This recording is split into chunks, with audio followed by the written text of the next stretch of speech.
In the cold, rugged lands of Scandinavia, a Viking warrior named Thorvald lived with his people in a small village by the fjords. Thorvald was known not only for his strength in battle, but also for his wisdom and fairness. His clan, the Drakenfjord, valued honor and unity above all else, traits Thorvald upheld with pride. One fateful winter, news arrived of a distant village, Frostheim, being ravaged by a cruel chieftain named Sigurd the Wolf. Sigurd had raided the village, taking their supplies and leaving the villagers to starve. Thorvald, moved by their plight, called his people to a meeting in the longhouse. "The strength of a Viking is not just in his sword," Thorvald said, "but in his heart.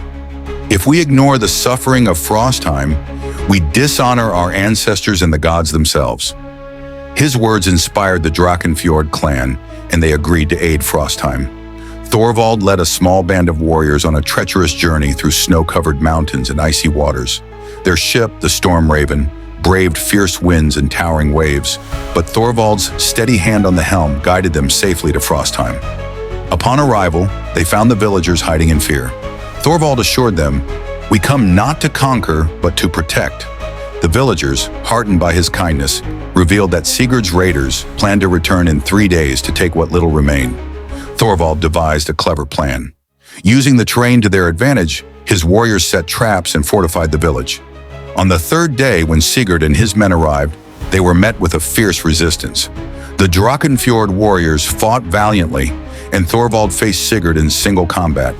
Their duel was fierce, the clash of steel echoing through the frozen forest. Thorvald's skill and determination overwhelmed Sigurd, who fell to his knees. "Rather than slay him," Thorvald declared, "you sought to build your strength on the suffering of others. True strength comes from unity, not tyranny." Thorvald spared Sigurd's life on the condition that he and his men never raid another village again. Humbled, Sigurd agreed and left Frostheim. The villagers celebrated Thorvald and his warriors, offering them food and shelter. Thorvald refused any riches, saying, "We did what was right, not for gold, but for honor." Message of the story: true strength lies not in domination, but in unity and compassion. Helping others in their time of need not only uplifts them, but strengthens the bonds of humanity.